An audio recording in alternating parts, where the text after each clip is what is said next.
নমস্কার, তনয়াস কিচেনে আপনাদের স্বাগত। আজকে আমি একটা নতুন রেসিপি নিয়ে হাজির হয়ে গেছি, আর সেই রেসিপিটি হলো পনির বিরিয়ানি। যারা যারা মাছ মাংস খান না, তারা এই পনির বিরিয়ানি রেসিপিটি সহজেই বাড়িতে বানিয়ে নিতে পারবেন, তবে টেস্টের কোনো কমতি থাকবে না। তাহলে এই সুন্দর পনির বিরিয়ানির রেসিপিটা যদি আপনারা বাড়িতে ট্রাই করতে চান, তাহলে অবশ্যই এই রেসিপিটা দেখে নিন। প্রথমে আমি একটা কড়াই নিয়ে নিয়েছি। কড়াইয়ের মধ্যে আমি এখানে 1 চামচ মতো সাদা তেল দিয়ে দিচ্ছি। পুরো রান্নাটাই কিন্তু সাদা তেলে করতে হবে। তেলটা ভালোভাবে ছড়িয়ে দিচ্ছি প্যানের মধ্যে। এরপর তেলের মধ্যে আমি এখানে 1/2 চামচ মতো হলুদ দিচ্ছি, আর 1/2 চামচ মতো কাশ্মীরি লঙ্কা গুঁড়ো দিচ্ছি, আর 1/2 চামচ মতো নুন দিচ্ছি। এবার সবকিছুকে ভালোভাবে একটু নেড়ে নেব। তারপর আমি আগে থেকে কেটে রাখা পনিরটাকে দিয়ে দেব একটা একটা করে। এখানে কিন্তু পনিরটাকে লাল করে ভেজে নিতে হবে। এই দেখুন, আমি পনিরগুলো সবকটাই দিয়ে দিচ্ছি। এবার একটু সময় বাদে, মানে প্রায় 1 থেকে 2 মিনিট পর পনিরগুলোকে এপিট ওপিট করে নিতে হবে। মানে এক পিঠটা ভাজা হয়ে গেলে অপর পিঠটা পাল্টে দিতে হবে। এই দেখুন, আমি এক পিঠ পাল্টে দিয়েছি, আবার অপর পিঠটাকেও ভালো করে ভেজে নিচ্ছি। এরপর অপর পিঠটাও ভালো করে ভাজা হয়ে গেছে। এরপর একটু দেখে নিচ্ছি যে ভালো করে ভাজা হয়ে গেছে কিনা। ব্যাস, আমাদের ভাজা একদম কমপ্লিট। এরপর আমরা এগুলোকে এক এক করে তুলে নেব।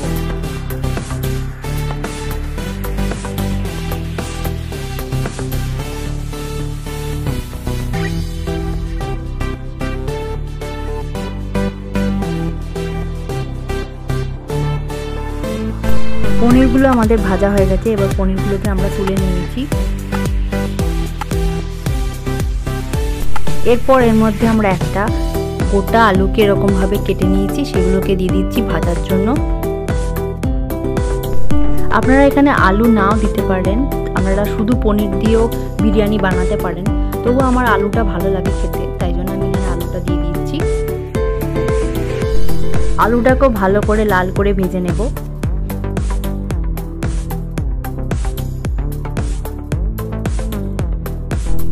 আলুটা আমাদের ভাজা হয়ে গেছে। এরপর আলুগুলোকে ভালো করে তুলে নেব।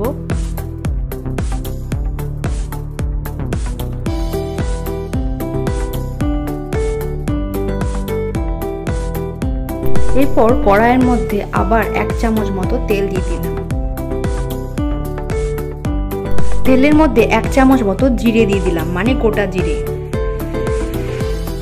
একটা এলাচ দিলাম, একটা দারচিনি দিয়ে দেব, আর একটা লবঙ্গ দিয়ে দেব, আর দুটো মিডিয়াম সাইজের পেঁয়াজকে এরকম ভাবে কেটে নিয়েছিলাম, সেটা এবার দিয়ে দেব। নিয়ে ভালো করে ভেজে নেব পেঁয়াজটাকে।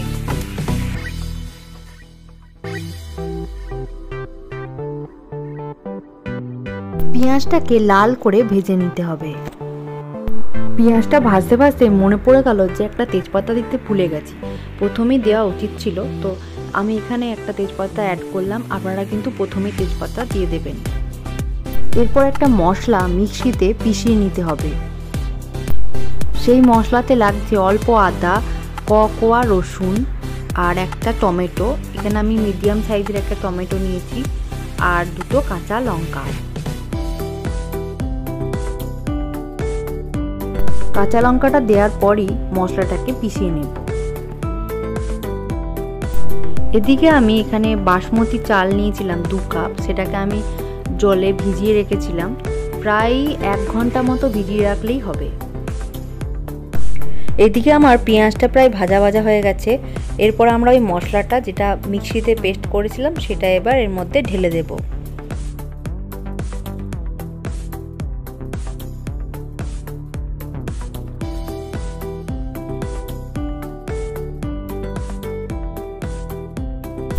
এরপর এর মধ্যে আমরা দিয়ে দেব 1 চামচ হলুদ, আর পরিমাণ মতো নুন দিয়ে দেব, আর দেব 1 চামচ মতো কাশ্মীরি লঙ্কা গুঁড়ো, যাতে কালারটা সুন্দর আসে। তারপর এখানে আমি প্রায় 1.5 চামচ মতো ধনে গুঁড়ো দিয়েছি। জিরে গুঁড়ো দিলাম না, কারণ প্রথমেই ফোড়নে 1 চামচ জিরে দিয়েছিলাম। এরপর মশলাটাকে ভালোভাবে কষবো। এরপর এর মধ্যে দিয়ে দেব 1 চামচ বিরিয়ানি মশলা। বাজারে সহজেই পাওয়া যায় এই বিরিয়ানি মশলা। এরপর আবার মশলাটাকে ভালোভাবে কষবো। এরপর এর মধ্যে আমরা দিয়ে দেব বড় চামচে 2 চামচ টক দই। টক দইয়ের সাথে মশলাটাকে ভালোভাবে কষিয়ে নেব।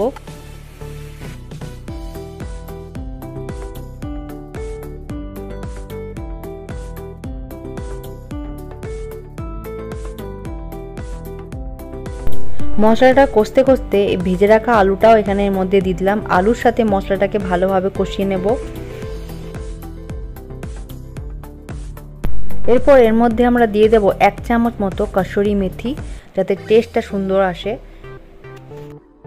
রান্নাতে কসুরি মেথি দিলে আলাদাই টেস্ট আসে আর আলাদাই গন্ধ আসে। মশলা থেকে তেল বেরিয়ে এসছে। এরপর এখানে পরিমাণ মতো জল দিয়ে দেব।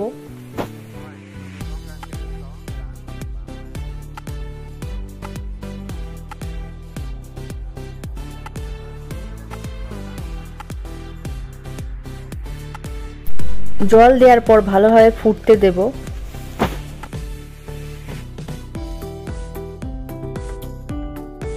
এখানে বেশি জলও দেব না, আবার অল্প জলও দেব না, মিডিয়াম জল দিয়ে দেব। তারপর ভালোভাবে ফুটতে দেব।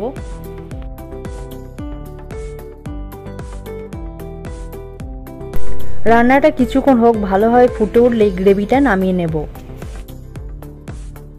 এদিকে আমি কড়াইয়ের মধ্যে কিছুটা পরিমাণ জলকে ভালোভাবে ফুটতে দিয়েছিলাম। তার মধ্যে দিয়ে দিচ্ছি 2 চামচ মতো নুন আর হাফ চামচ মতো সাদা তেল। নুনের পরিমাণটা এখানে বেশি দিলাম, যাতে বিরিয়ানিতে নুনের পরিমাণটা ঠিক থাকে। আগে থেকে ভিজিয়ে রাখা চালটা দিয়ে দিচ্ছি।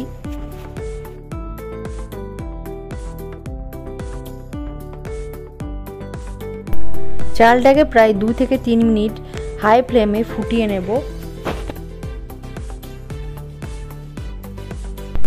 ফ্লেমটাকে মিডিয়াম রেখে চালটাকে হতে দেব কিছুক্ষণের জন্য। চালটাকে টিপে দেখে নেব যে চালটা হয়েছে কিনা। চালটা দেখুন টিপলেই ভেঙে যাচ্ছে, তার মানে আমাদের চালটা প্রায় হয়ে গেছে। মানে প্রায় 50% মতো হয়ে গেলেই চালটাকে নামিয়ে নিতে হবে। এই চালটা বেশিক্ষণ সেদ্ধ হতে লাগে না, সঙ্গে সঙ্গে মাড় গলিয়ে নিতে হবে। যদি চালটা জলের সঙ্গে রাখা হয় তাহলে কিন্তু আবার বেশি সেদ্ধ হয়ে যাবে। বেশি সেদ্ধ হয়ে গেলে কিন্তু বিরিয়ানির টেস্ট ভালো হবে না, মানে চালটা গলে যাবে।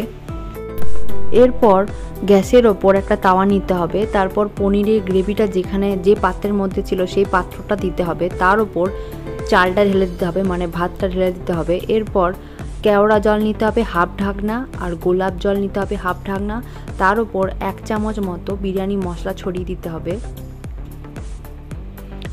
নিয়ে ঢাকা দিয়ে দিতে হবে। রুটি করার সময় আটাটা যেমনভাবে মাখা হয় সেরকমভাবে মেখে নিয়ে সেই আটার ডোটাকে এরকম চারিপাশে ভালোভাবে আটকে দিতে হবে। মানে ঢাকনার সাথে পাত্রটা, যে পাত্রের মধ্যে বিরিয়ানি হবে সেটাকে ভালোভাবে এঁটে এঁটে দিতে হবে। চারিপাশটা কিন্তু এরকমভাবেই করে যেতে হবে।